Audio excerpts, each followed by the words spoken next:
Bendiciones, amados. Pueden sentarse. Es bueno tenerlos.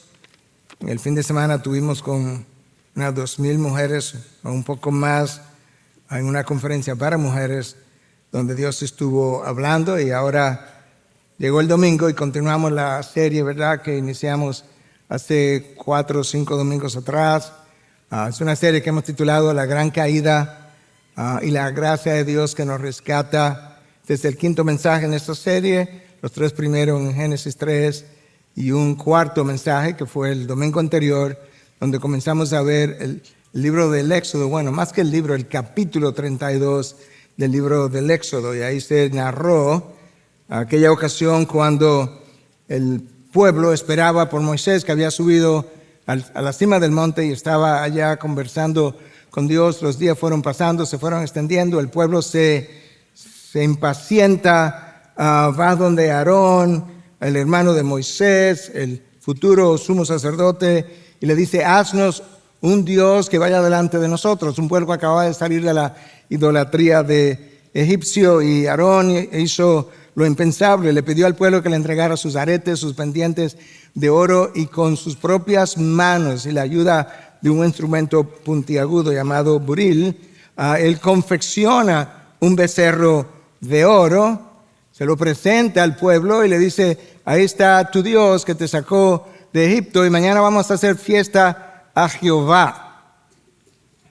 En otras palabras, este becerro de oro finito es ahora una representación, en las palabras de Aarón, de Jehová, el Dios infinito, 3 veces santo, como estuvimos cantando.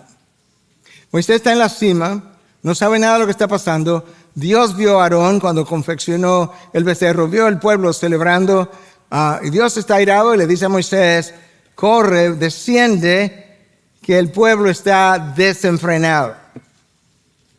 Y escucha ahora, entonces, te voy a ir llevando por los versículos siguientes del 32 y algunos del 33, pero escucha ahora en el capítulo 32, versículos 19 y 20. Tan pronto como Moisés se acercó al campamento, viene bajando, vio el becerro y las danzas, se encendió la ira de Moisés, arrojó las tablas de sus manos y las hizo pedazos al pie del monte, y tomando el becerro que habían hecho, lo quemó en el fuego, lo molió hasta reducirlo a polvo, lo esparció sobre el agua e hizo que los israelitas bebieran. En buen dominicano, Moisés está echando chispas. Moisés está airado. Moisés no puede creer lo que acaba de ver y oír. Recuerda que estuvimos viendo que el pueblo al día siguiente no simplemente estaba haciendo una fiesta a Jehová, porque no lo era, pero estaban bebiendo, comiendo, y de acuerdo a lo que pudimos ver, de acuerdo a los estudiosos del hebreo, lo próximo que sigue, que es traducido como que se estaban regocijando. No, el lenguaje ahí habla de algo como acompañado de orgías. ¿Te imaginas? Moisés es un hombre mortal, es un hombre pecaminoso y está airado. Imagínate el grado de ira del Dios santo, santo, santo. Y lo han acabado de reducir, entre comillas, a una imagen y celebrando de manera altamente pecaminosa. Moisés baja, desciende, va directamente donde su hermano. Él era la segunda persona en mando en el campamento. Va y lo confronta y básicamente le está diciendo: ¿qué es lo que tú has hecho? Escucha la respuesta de Aarón. No se encienda la ira de mi Señor, respondió Aarón. Tú conoces al pueblo que es propenso al mal. ¿En serio, Aarón? Porque me dijeron: haznos un Dios que vaya delante de nosotros, pues no sabemos qué le haya acontecido a este Moisés, el hombre que nos sacó de la tierra de Egipto. Y yo le contesté: el que tenga oro, que se lo quite. Me lo dieron, lo eché al fuego y salió este becerro. Aarón, ¿tú piensas que le está contando un cuento a niños? Yo no lo puedo creer. Nota lo primero que Aarón hace, está tratando de minimizar su falta. No se encienda la ira de mi Señor, le dice a su hermano. Es como si Aarón le estuviera diciendo, oye, Moisés, yo creo que tú estás hiperreaccionando, porque yo no creo, o sea, no es que nosotros abandonamos a Jehová tampoco, no vayas tú a pensar mal de nosotros. No, yo estoy pensando peor de ustedes por las danzas que están haciendo y la manera como la están llevando a cabo. Y le han dicho al pueblo que esto es fiestas a Jehová. Tú has violado el primer mandamiento de la ley de Dios, que te manda a no tener otros dioses delante de mí. El segundo mandamiento de la ley de Dios, que te manda a no hacerte imágenes de nada de lo que está en el cielo o en la tierra. El tercer mandamiento de la ley de Dios, que te dice que no tomes el nombre de Dios en vano, el nombre de Jehová en vano. Tú lo has violado los tres. Y me está diciendo que no se encienda mi ira. Y además Aarón me está diciendo, tú sabes que el pueblo es propenso al mal. Es como si él estuviera diciendo, tú sabes que yo no soy como ellos, pero ¿de quién fue la idea de hacer un becerro de oro con sus propias manos? Es como que Moisés tampoco lo puede creer. Pero lo que Aarón hizo es exactamente lo que Adán hizo con Eva, la acusó. Ahora Aarón acusó al pueblo. Lo tercero que tú puedes ver es que él está tratando de esconder su pecado, diciendo que él tomó aretes, lo echó al fuego y del fuego salió un becerro. Como otros han dicho, y me perdonan la palabra, pero son muchos los que lo han dicho a lo largo de años, el pecado nos vuelve estúpidos. Y cuando tratamos de ocultar nuestro pecado, usamos excusas estúpidas y pensamos que los que escuchan nuestras excusas se están creyendo lo que estamos diciendo, pero como ellos no están necesariamente en pecado en ese momento, pueden ver a través de nuestras excusas y no creen nuestras excusas. Quizá nos sentimos mejor, pero estamos peor. Es como que Aarón le hubiera dicho, Moisés, a la verdad que hay misterios en este mundo. ¿Sabes lo que uno tirar esos aretes y salir un becerro de ahí? Eso es más o menos lo que Aarón está tratando de insinuar. Sin ninguna intención, Moisés simplemente salió. Yo creo que esa mentira debieran darle el premio de la mentira del año, del siglo o de toda la historia. Pero ¿sabes qué? Así somos. Cuando haces algo inapropiado, pecaminoso, las ideas de cómo ocultarlo llueven a tu mente, lo que no ocurre cuando tienes que decir la verdad. Mucho más fácil, mucho más creativo hablando mentira que hablando la verdad. Pero con quien Aarón está hablando es con Moisés, que viene de hablar con Dios. Moisés sabe la verdad, él lo vio, él lo oyó. De hecho, el versículo 25 dice que Aarón les había permitido el desenfreno. Aarón, no solamente tú comenzaste esto que terminó tan mal, es que cuando viste al pueblo desenfrenarse, no hiciste absolutamente nada. Moisés está tan airado que tomó las 2 tablas que Dios escribió con los 10 mandamientos, la tiró al piso, la rompió, algo sagrado. Dios escribió estas tablas con su dedo, de alguna manera. Dios no tiene dedos, obviamente, pero es una expresión para decirte, Dios personalmente escribió estos mandamientos. Moisés se paró, versículo 26, a la puerta del campamento y dijo, el que esté por el Señor, venga a mí. Y se juntaron a él todos los hijos de Leví. Y él les dijo, así dice el Señor Dios de Israel. Póngase cada uno la espada sobre el muslo, le dijo a los levitas, y pasen y repasen por el campamento de puerta en puerta, y maten cada uno a su hermano, a su amigo y a su vecino.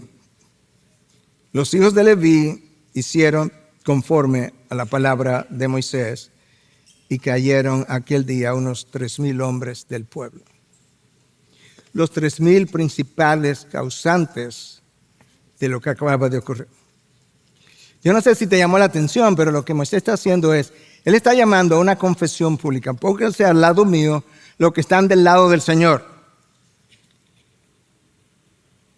¿Tú recuerdas quiénes vinieron? Israel tenía 12 tribus. Vino una. La tribu de Leví. ¿Dónde estaban las otras 11 tribus? Esas 11 tribus que no vinieron al lado de Moisés, cuando Moisés dice, el que esté por el Señor, que venga a mi lado. ¿Sabes qué? No solamente que no vinieron al lado de Moisés, ellos estaban contra el Señor, porque la confesión pública fue, el que esté de parte del Señor, que venga a mí.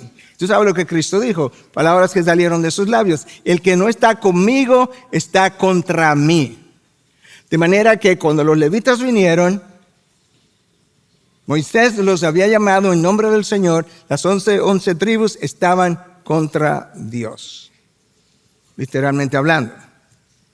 3,000 personas murieron como fruto de la disciplina de Dios. Si tú piensas que eso fue muy cruel, solamente recuerda que tu pecado y el mío llevó al Hijo de Dios a la cruz de una forma más cruel todavía que lo que estos 3,000 hombres sufrieron.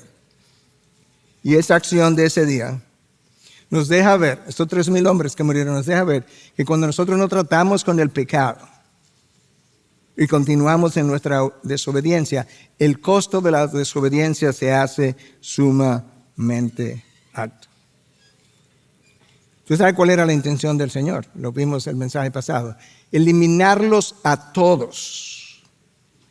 Se calcula que quizás salieron de Egipto 2 millones de personas, eliminarlos a todos y comenzar de nuevo con Moisés y hacer un nuevo pueblo a partir de Moisés. Moisés intervino. Y Dios estuvo dispuesto por la intervención de Moisés, el mediador entre ellos y Dios. Dios estuvo dispuesto a detener esa magnitud de ira, de disciplina, de castigo y simplemente limitarlo a estas 3,000 personas. ¿Usted sabe por qué había que hacer eso? Porque no hay todavía una sola muestra de arrepentimiento. Aarón acaba de mentir. Él no está arrepentido. De las 12 tribus de Israel, hay una que vino al lado de Moisés y se identificó con Dios. Pero el peor de todos es de Aarón. Hermanos, tanto para entender lo que Aarón ha hecho, como para entender nuestra propia condición, la razón por la que es evidente que Aarón no estaba arrepentido es precisamente su mentira. Es incompatible la mentira con el arrepentimiento. Cada vez que tú o yo estamos dispuestos a mentir para ocultar nuestro pecado, eso debe sonar una alarma en nuestra mente y decirnos, no estás arrepentido, y si no estás arrepentido, puedes estar seguro que lo volverá a hacer otra vez. ¿Sabe por qué? Porque arrepentimiento, en el hebreo hay 2 palabras principales. Hay más, pero hay 2 principales que nos dejan ver qué es lo que implica el arrepentimiento. Por un lado hay un dolor de lo que hicimos, y por otro lado, shub implica que yo me devuelvo en U. Yo iba por este camino, me doy media vuelta y me alejo de donde yo iba. Y la otra palabra en griego es metanoia, que implica un cambio de mente. Aarón no ha cambiado de mente. Él está tratando de ocultar lo que él diseñó con su mente. Y las 11 otras tribus no experimentaron arrepentimiento. No quedaba otra cosa que la ira de Dios. Eso era lo que el pueblo merecía. Cuando Dios para su ira y castiga a 3,000 nada más, esa fue su oferta de misericordia. Y ese es el título de mi mensaje, lo que el hombre merece, porque eso es lo que merecía el pueblo, todos muertos, y lo que Dios ofrece, que es su misericordia y su gracia. Moisés estaba en el monte hablando con Dios, el pueblo estaba abajo, al pie de la montaña, pero el pueblo se le olvidó que Dios no es como nosotros. Y Dios vio todo lo que ocurrió. De hecho, escudriñó sus pensamientos antes de que ocurriera. Y que ese Dios está hablando con Moisés, quien fue instruido para descender. Ese pueblo, que estaba apenas comenzando sus 40 años en el desierto, debió haber aprendido tempranamente, pero nunca lo aprendió, algo que Pablo le comunicó a los Gálatas en 6:7, de Dios nadie se burla. claro, hermanos, porque cuando yo sé que Dios prohíbe algo, y que es omnisciente, y que eso que prohíbe, que este es el límite, que yo estoy a punto de violar, que yo sé que no debo violar, pero sé que Él me está viendo y lo violo, yo me estoy burlando de Dios. Yo sé que no lo decimos así, pero eso es lo que implica. Yo sé que tú me ves, yo sé cuál es tu límite, yo lo voy a hacer de todas maneras. Recuerda que Moisés rompió las tablas con los 10 mandamientos. Pero el pueblo necesitaba las tablas, los mandamientos, por escrito. De manera que Dios instruyó a Moisés que volviera a subir, porque los mandamientos había que volverlo a escribir y él tendría que bajar con los mandamientos. De manera que el versículo 30 de Éxodo 32 nos dice que al día siguiente Moisés dijo al pueblo: ustedes han cometido un gran pecado. Y ahora yo voy a subir al Señor. Quizás pueda hacer expiación por su pecado. Moisés está consciente de algo. Es que cuando pecamos, alguien tiene que pagar mi pecado. En el servicio anterior dije algo, no recuerdo si lo dije al revés o no, pero es posible. Dios perdona pecadores, pero no el pecado. En otras palabras, si tú quieres que un pecador sea perdonado, yo lo puedo hacer, pero su pecado tiene que ser pagado. Yo no exonero pecado. Y la mejor evidencia de eso es Cristo en la cruz. O yo voy al infierno, o Cristo va a la cruz. Y yo acepto su pago por mi pecado. Pero como hemos dicho otras veces, en el reino de Dios, el que la hace, la paga, lamentablemente. Moisés dice: déjame subir, a ver si yo hago expiación por su pecado. Déjame ver qué vida yo tengo que ofrecer, a quién tengo que ofrecer, qué tengo que matar para que Dios perdone al pueblo. Eso es en esencia lo que está en su mente, lo vamos a ver ahora. Entonces volvió Moisés al Señor y dijo: ay, este pueblo ha cometido un gran pecado. Se ha hecho un Dios de oro. Pero ahora, si es tu voluntad, perdona su pecado, escucha, perdona su pecado, ¿sobre cuál base, Moisés? Si yo decido perdonar su pecado y dejarlo libre, ¿sobre cuál base? Escucha. Y si no, bórrame a mí del libro que has escrito. ¿Te das cuenta? Alguien tiene que pagar por mi pecado.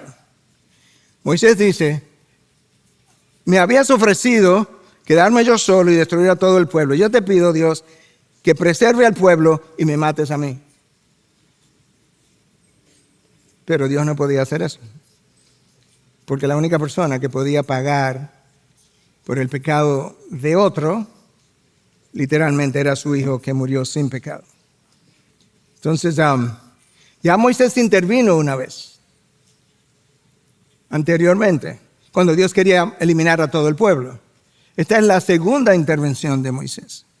Moisés amaba a esta gente, por eso ofreció su vida a cambio. Moisés amó a este pueblo incluso antes de salir de Egipto. ¿Por qué lo sabemos?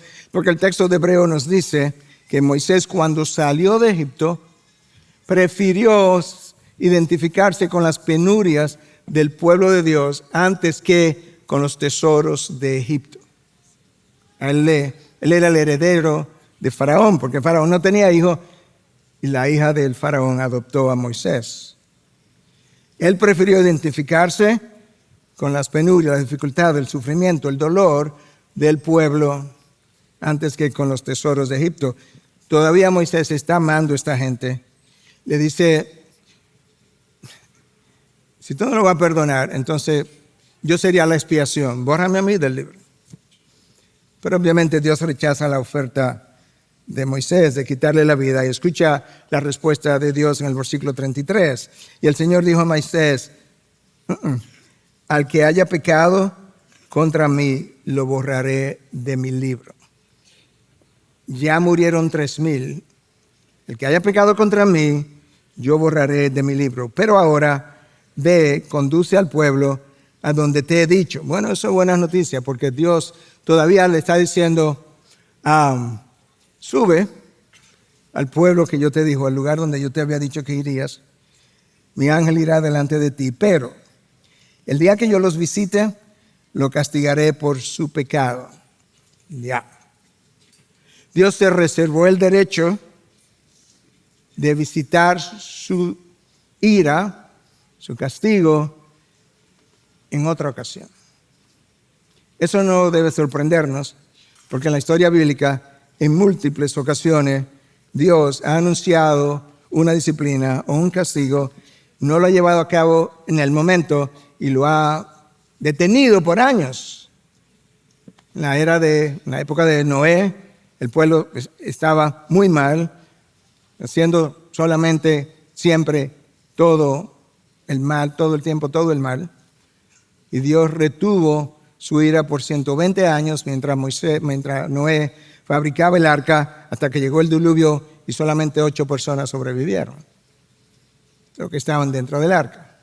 Al reino del sur, Judá, las 2 tribus del sur, Benjamín y Judá, Dios le anunció, le dijo, presten atención a lo que le ha ocurrido a su hermana del norte, 10 tribus en el norte que ya se fueron al exilio. Si ustedes no quieren correr la misma suerte, arrepiéntanse.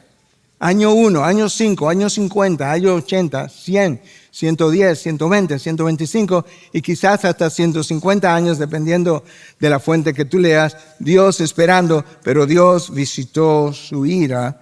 Y aquí tú lo tienes, versículo 35. Y el Señor hirió al pueblo, versículo 34. Pero el día que yo los visite, lo castigaré por su pecado. Hermano, si no te has arrepentido de tu pecado, no espere, no le dé larga, hasta que Dios diga, por un día, por un año, por más, he tratado de llevarte al arrepentimiento, no lo has hecho, y ahora llegó el día, la hora, la forma, el momento, cuando tendré que ejercer mi disciplina o mi ira. Aquí hay una combinación de malas noticias y buenas noticias. Dios le dice a Moisés, sube a la tierra que yo te dije que ibas a ir. Eso es buena noticia, Dios no ha desistido de llevarlo hasta allá.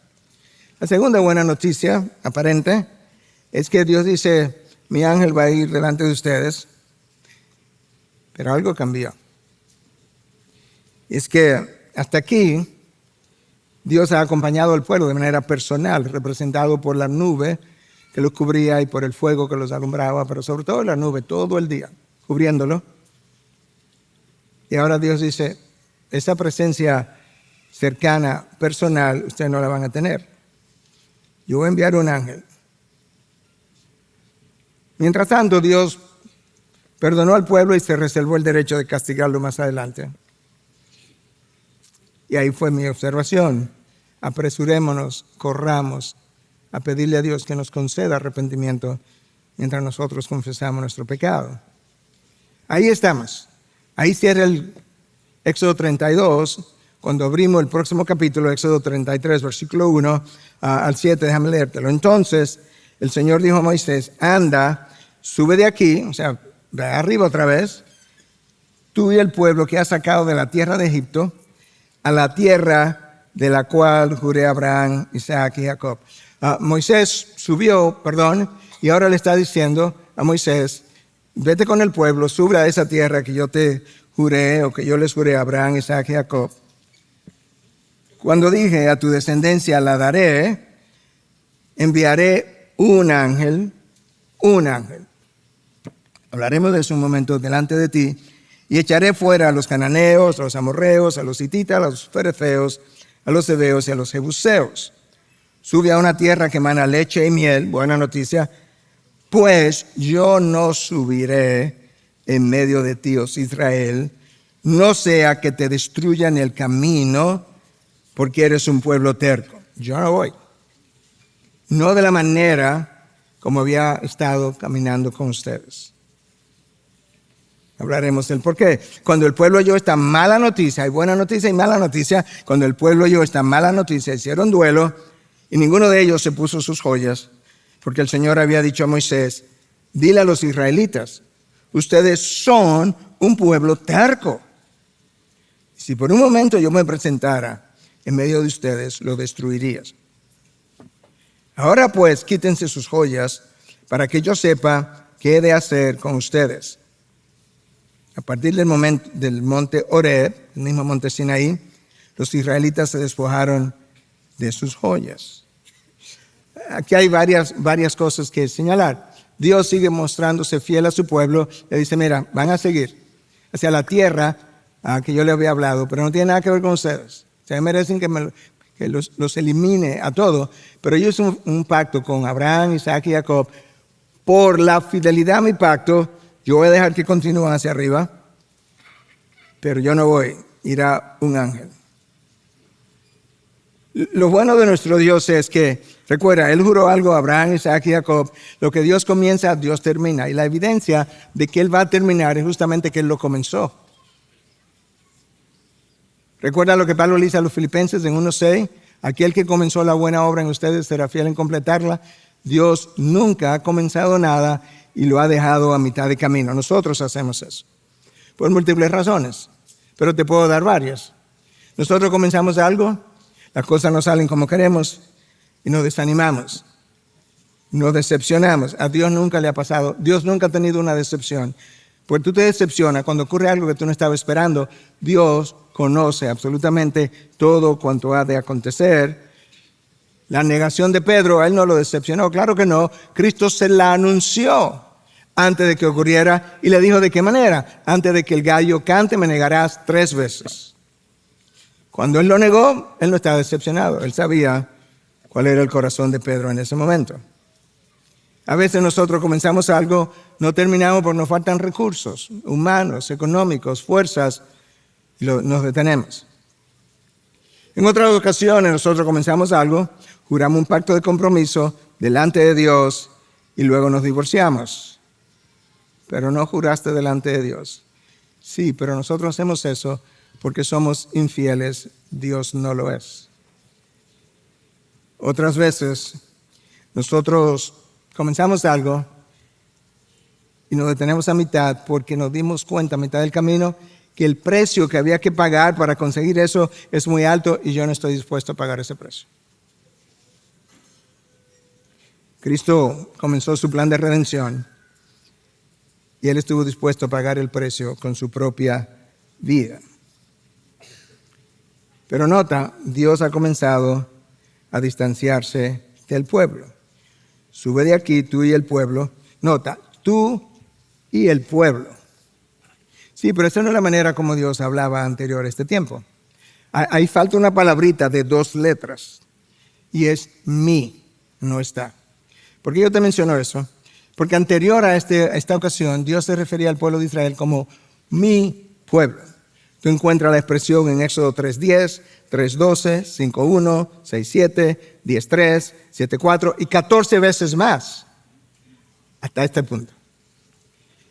De este punto en adelante no es mi pueblo, es el pueblo. Wow. Hay diferentes formas como Dios está mostrando su distanciamiento. Es el pueblo, no mi pueblo. Va un ángel, no yo. Wow. Cuando Dios se le apareció a Moisés ante la zarza ardiente, dice que el ángel del Señor se le apareció a Moisés, que teológicamente entendemos es una aparición preencarnada de la persona de Jesús, lo que llamamos una cristofonía. Y en otras ocasiones Dios habló de mi ángel irá con ustedes. Mi ángel, ahora es un ángel. Otro va a ir. Dios está mostrando fidelidad porque va a continuar hacia el lugar llamado Tierra Prometida, lo cual indica que Dios no ha abandonado por completo a su pueblo porque le va a enviar un ángel. Pero tú no puedes pecar tan gravemente y pensar que la presencia manifiesta, cercana, íntima de Dios continuará contigo. en este caso con el pueblo de Israel. Recuerda lo que Isaías 59:2 dice, que sus pecados, de hecho la palabra es iniquidades, sus iniquidades han hecho distanciamiento, separación entre su Dios y ustedes. El pecado hace que Dios se distancie de nosotros. Tú pudieras preguntar, bueno, pero ¿de qué manera? Si yo soy creyente, verdaderamente creyente, y el Espíritu de Dios mora en mí, ¿de qué manera Dios se distancia de nosotros? En más de una manera. Sí, Dios tiene una incapacidad, esa es la palabra, para relacionarse con el pecado. En su santidad perfecta, Él no puede relacionarse con el pecado. Él no puede tolerar el pecado. De hecho, la cohabitación de Dios y el pecado es sinónimo prácticamente de destrucción. Para no destruirte, eso es lo que Dios dice. Me separo, me distancio. Porque si yo me apareciera por un momento delante de ustedes, los destruyo a todos. Porque es un pueblo de dura cerviz. Terco.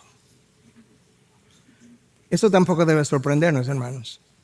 Dios creó a Adán y Eva, los creó sin pecado, completamente santo, intrínsecamente santo. En otras palabras, Adán y Eva, las únicas dos personas en toda la historia hasta ahora, aparte de Cristo, que tenían santidad intrínseca en ellos mismos.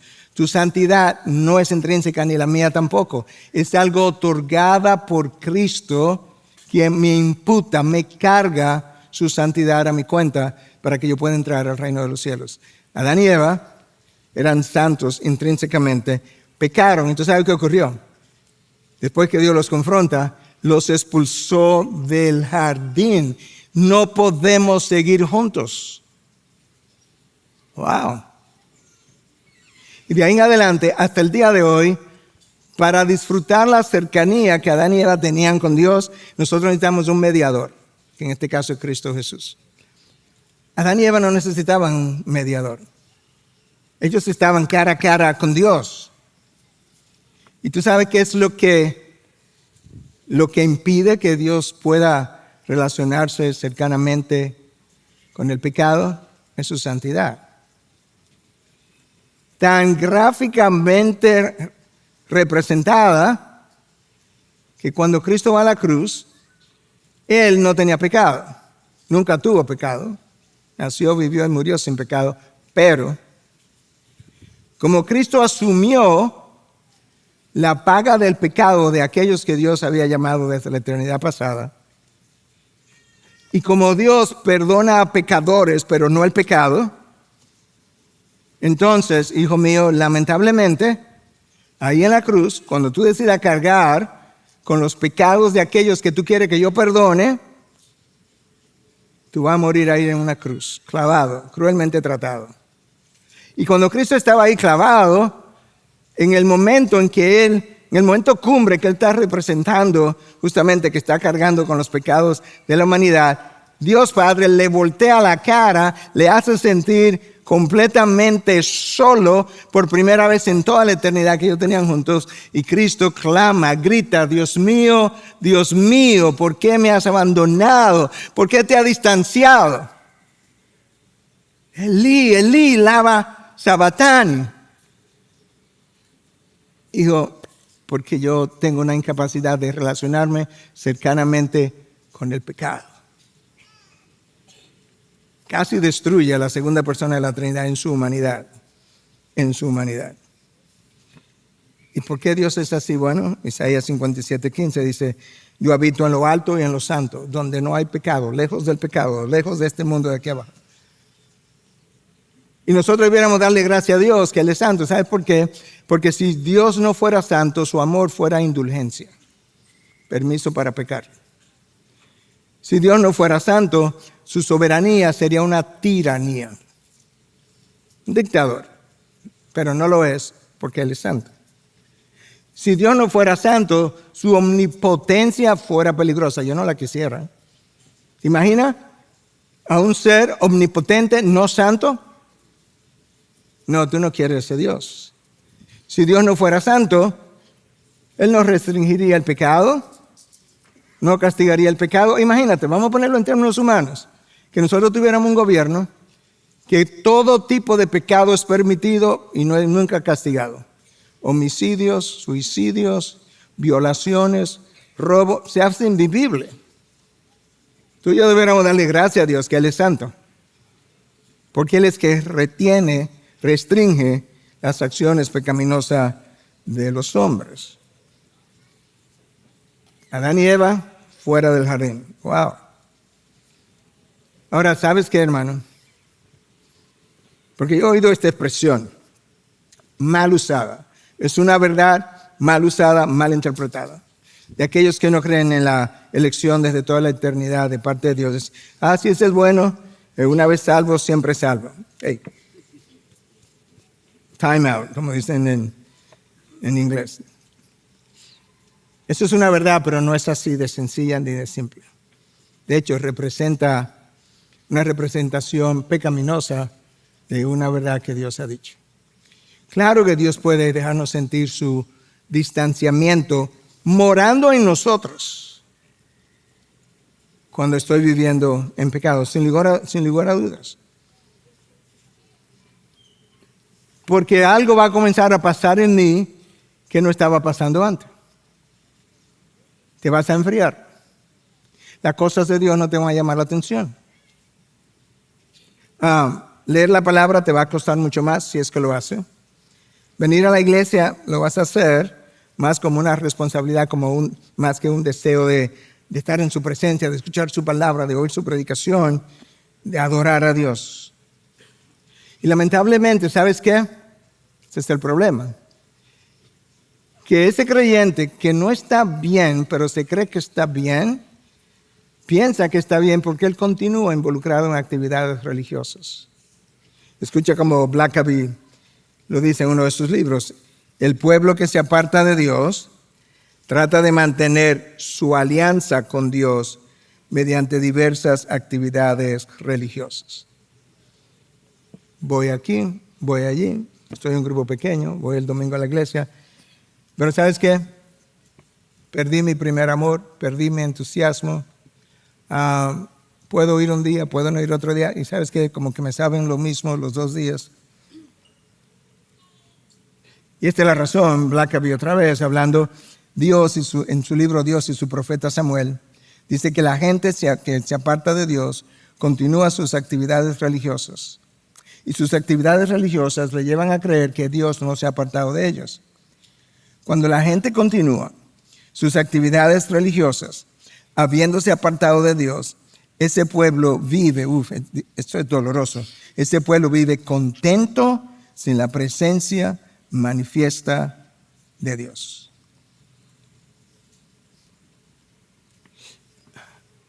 Activismo. Hermanos, yo he vivido eso en múltiples países donde he ido. Hay actividades, hay conferencias, hay reuniones los domingos, pero ¿sabes qué?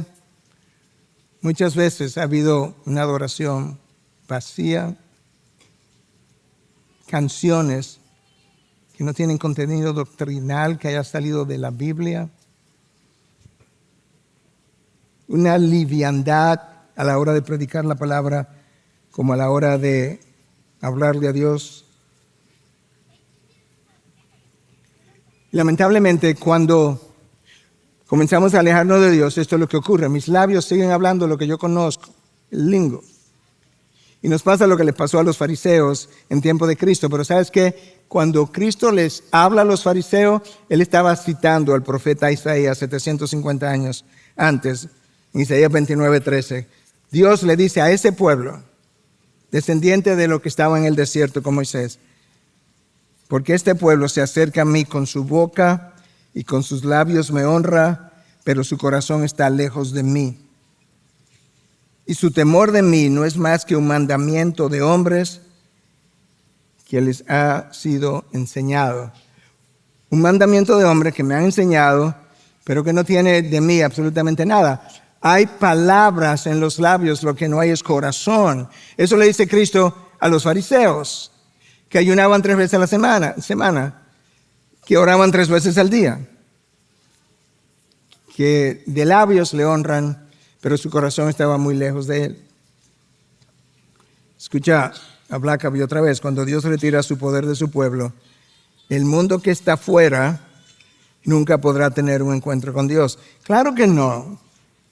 Si Dios retira su presencia manifiesta de este lugar, la predicación pudiera continuar, pero no va a haber eficacia de la predicación. No hay poder transformador a través de la predicación si no hay un Dios aplicando la palabra al corazón y a la mente de esa persona. ¿Quién le va a predicar a ellos? Y si le predican sin mi presencia manifiesta, ¿quién los va a convencer a ellos de pecado? Dios envió el Espíritu Santo para convencer al mundo de pecado, de justicia y de juicio. Pero si el Espíritu de Dios no está obrando aquí dentro, los que están afuera no tienen esperanza,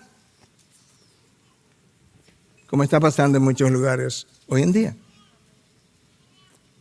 Lamentablemente creo que hay muchas iglesias,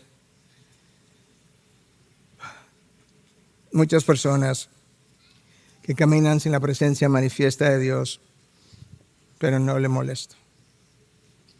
No, están contentos sin ella. La liturgia puede estar presente, pero es muerta. Puede haber un orgullo como el de los fariseos, que estando mal pensaban que estaban muy bien. De quienes Cristo dijo, déjalos, ellos son ciegos, guías de ciegos, y si un ciego guía a otro ciego, ambos caerán al hoyo. Pero ellos pensaban que estaban no solamente bien, mejor que todo el pueblo, cuando estaban peor que todo el pueblo. Claro, porque cuando la presencia manifiesta se va de mi vida, yo ni siquiera sé que estoy mal. Yo ni siquiera sé que estoy pecando. No, porque no hay convicción de pecado de parte de Dios en mi vida. En el tiempo, más temprano que nunca, mi estilo de vida es mundanal, aunque el otro no lo sepa. Pero es fruto de eso. Y no solamente es mundanal, que llega un momento que me rebelo y pienso que yo lo voy a hacer, independientemente de lo que Dios decida. Y las cosas de Dios, ahora yo tengo una apatía hacia esas cosas, me parecen aburridas. ¿Por qué eso es importante, hermanos? Porque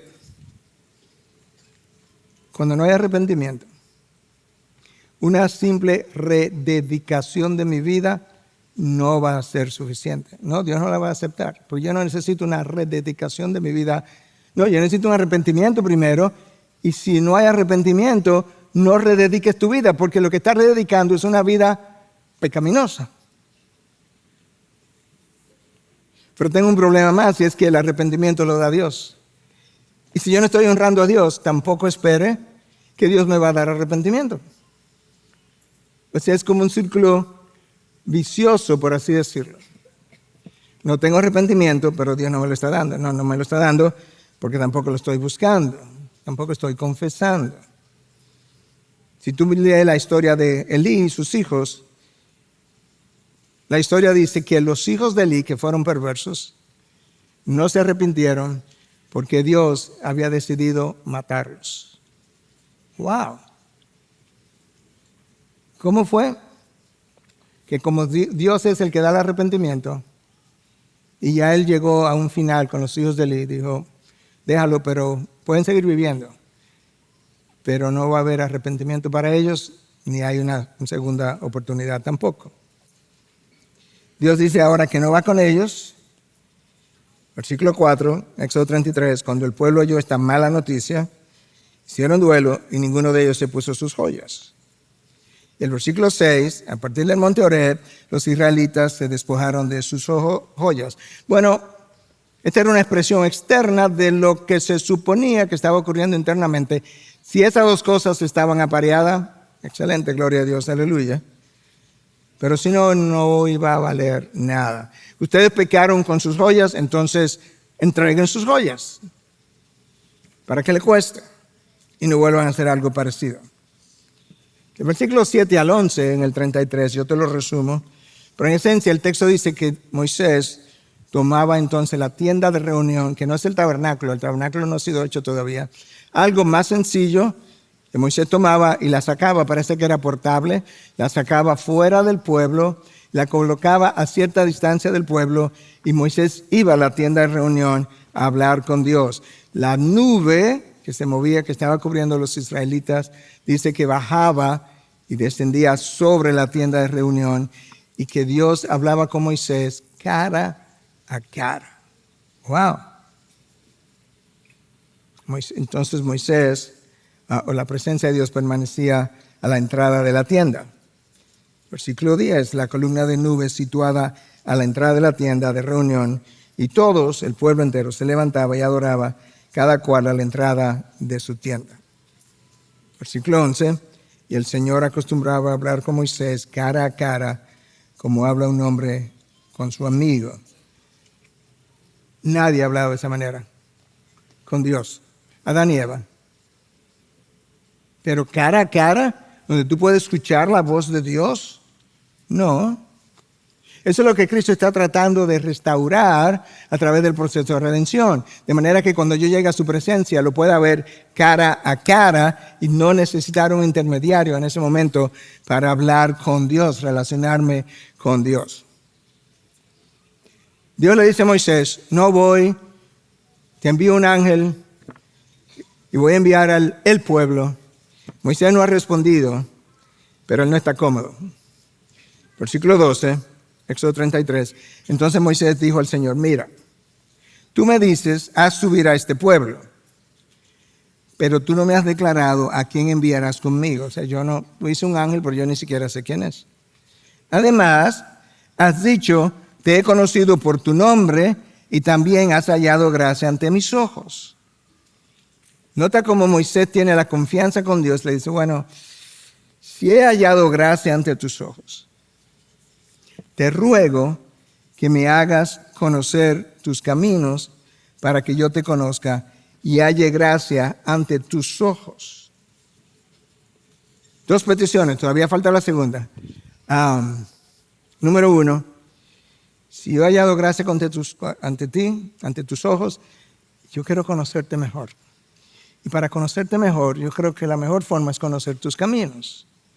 Eso no es una frase al aire, hermano. Tú puedes ir al Salmo 103, versículo 7, donde dice literalmente que Moisés conoció los caminos de Dios y el pueblo conoció sus obras. Una diferencia. El pueblo vio la nube, vio el fuego, vio el maná y otros milagros. No. Moisés conoció los caminos de Dios. Wow. Entonces Moisés quiere eso. Eso sería para él. Sí, pero Moisés es un intercesor impresionante que apunta a Cristo. Entonces esta es la segunda petición. Considera también que esta nación es tu pueblo. Es como que Moisés está diciendo, yo noté cuando dijiste el pueblo, que subiera el pueblo hasta la tierra prometida. Pero no. Mi pueblo que hace falta, yo quisiera volver a oírte decir mi pueblo. De manera que considera que esta nación es todavía tu pueblo. Wow. Yo creo que muchos de nosotros, si Dios se apareciera, ok, Miguel, mira, yo me he relacionado contigo de cerca, yo no voy a seguir por H por R, pero yo te voy a enviar un ángel. Yo creo que nosotros hubiéramos dicho, wow, qué bendición, oye, Dios sí es misericordioso. Moisés dice, no, yo no quiero ir con un ángel. Primero, no sé quién es, y segundo, no es que yo no salí de Egipto detrás de un ángel, ni guiado por un ángel. Yo salí detrás de ti. Si tú no vas a ir, como vamos a leer pronto, no nos hagas salir. Ahora, a mí me impresiona que Moisés le dice, hazme conocer tus caminos para que yo te conozca. Moisés, tú no conoces a Dios.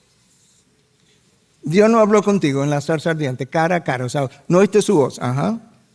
Y cuando tú bajaste a Egipto y vinieron 10 plagas que tú anunciaste, Dios no te habló audiblemente con cada una de las plagas. Así es. Wow. Pero tú pasaste ya 40 días con Dios la primera vez y todavía tú no le conoces.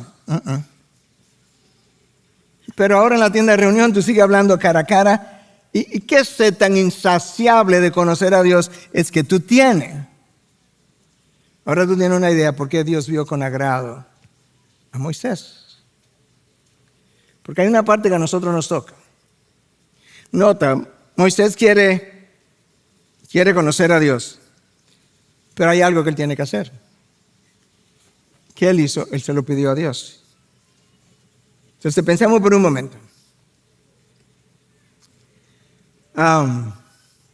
¿Cuántas veces tú le has pedido a Dios que te abra el entendimiento, que al leer la palabra tú puedas llegar a conocer su carácter mejor?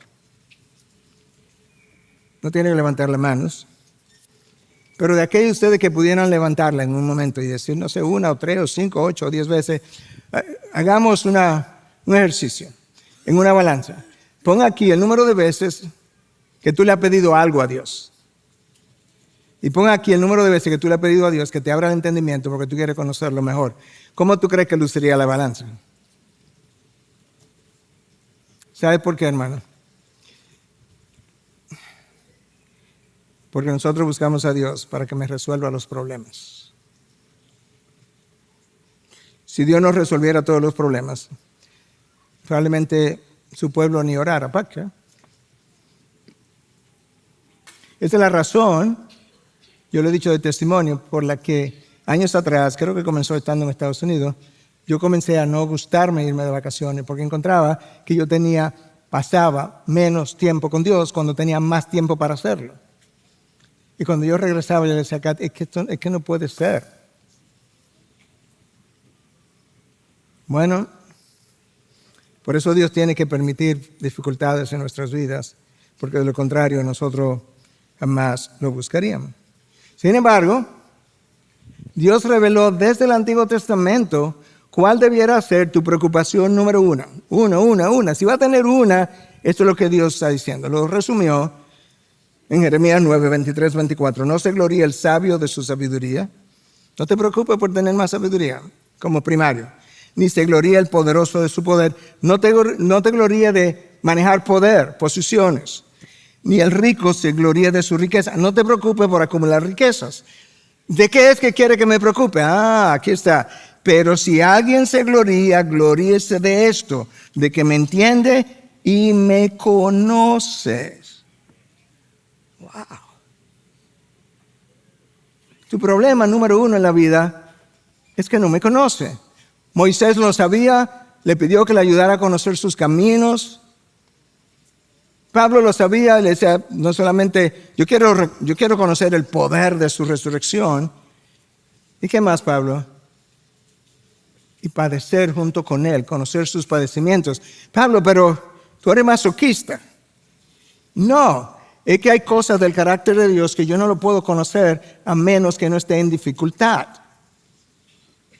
Donde yo pueda sentir su presencia, la dulzura de su presencia. Yo recuerdo un momento difícil en mi vida, donde no tenía más que hacer y pasé toda la noche leyendo salmos y orando, y esa noche jamás la he olvidado. Nunca ha estado Dios más cerca de mí que esa noche. Cuando literalmente yo abrí los salmos y le dije, Señor, no sé qué más hacer. Pero yo sabía dónde ir. Cuando tú no sepas qué hacer, tú sabes dónde ir. De manera que, de alguna manera, Dios fue llevando a Moisés para que conociera sus caminos. Sus caminos son de santidad. ¿Qué implica eso? Que cuídate, Miguel, de no pecar ni de coquetear con el pecado.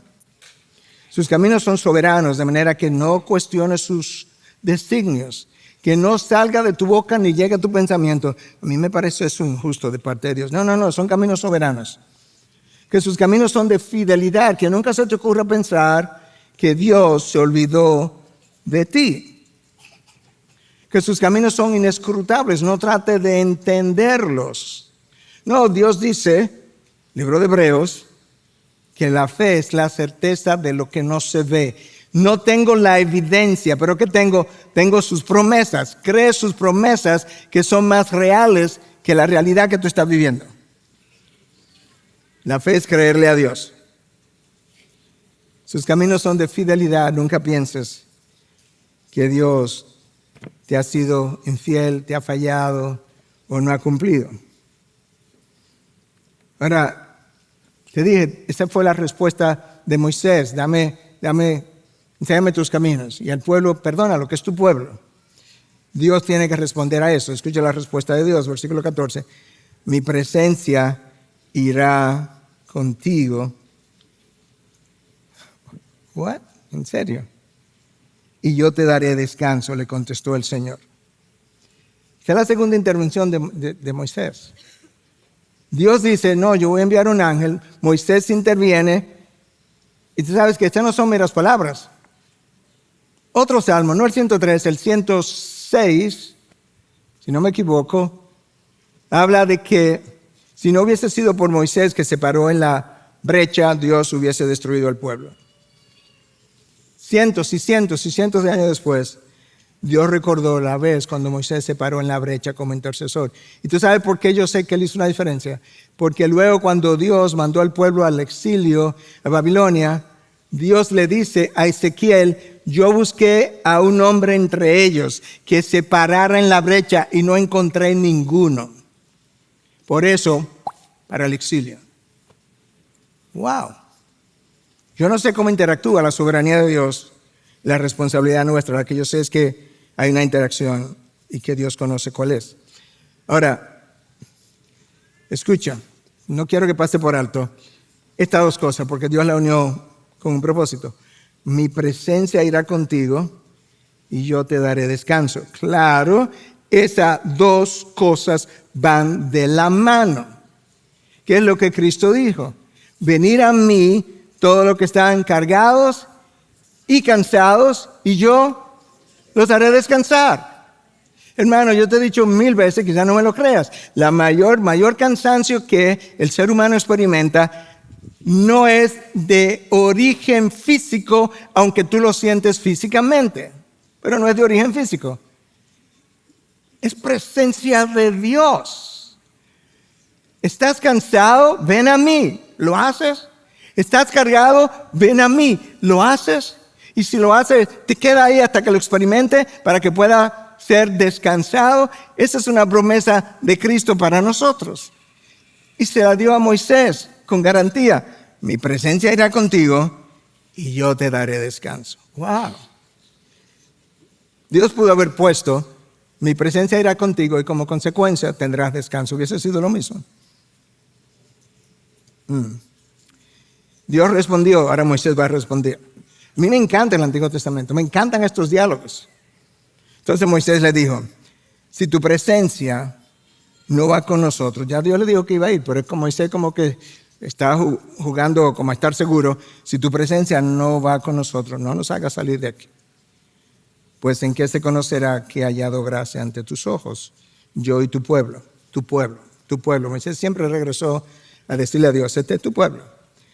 ¿En qué se va a conocer? ¿No es acaso en que tú vayas con nosotros para que nosotros, yo y tu pueblo, nos distingamos de todos los demás pueblos que están sobre la superficie de la tierra? Moisés no estaba dispuesto prácticamente a salir con un ángel. Y si no iba a ir Dios, él prefiere no ir. Ahora nota que Moisés habla de nosotros. Él está intercediendo no solamente por él, está intercediendo por el pueblo. Wow. Yo no creo que Moisés está siendo atrevido. Yo creo que él está hablando con su padre, a quien conoce. Ante la intercesión de Moisés, escucha cómo termina el texto que estamos cubriendo hoy, versículo 17. También haré esto que has hablado, por cuanto has hallado gracia ante mis ojos y te he conocido por tu nombre. Segunda intervención y segunda vez que Dios dice, ok, Moisés, te escuché.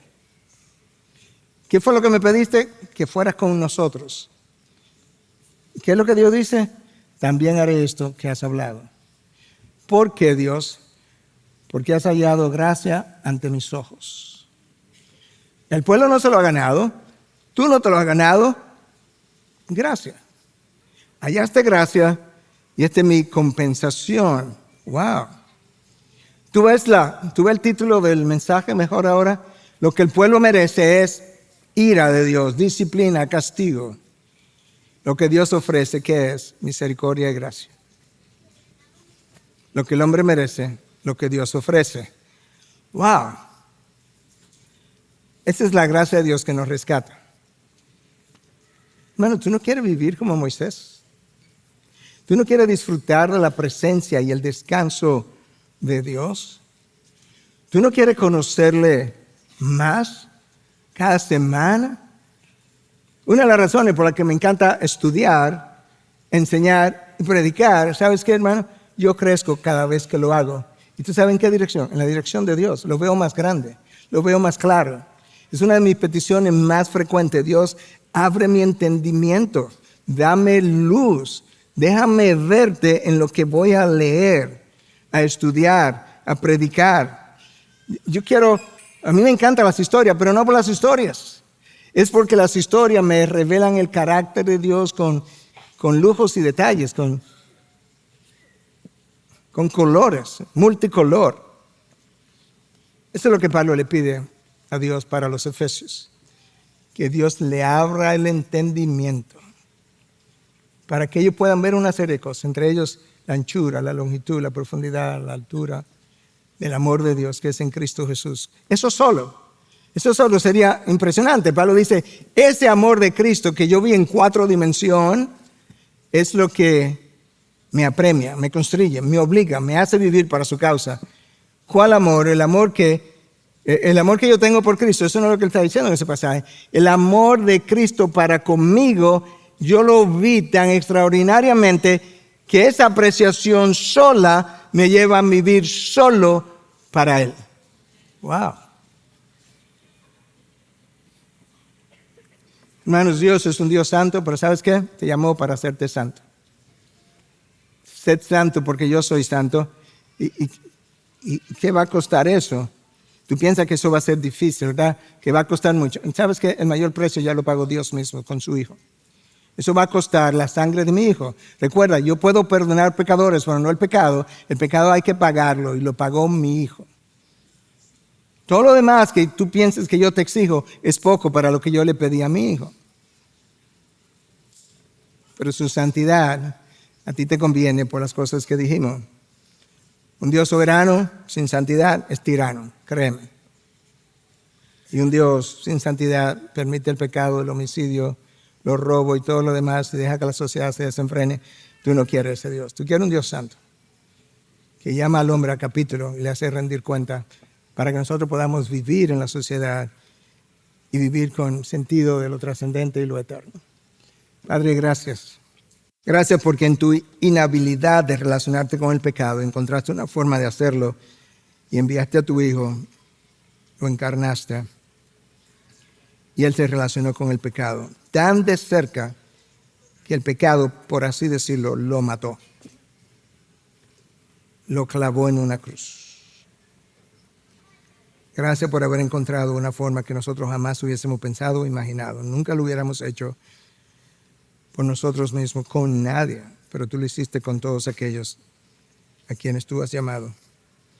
Ayúdanos ahora al terminar a aquilatar mejor tu santidad y a rumiarla por toda la semana en Cristo Jesús. Amén. Amén. Gracias por acceder a este recurso. Espero que haya sido de gran bendición para tu vida. Te sugiero que te suscribas a este canal de forma que tú puedas recibir notificación la próxima vez que hayamos subido un nuevo recurso que pueda servirte de instrucción y bendición.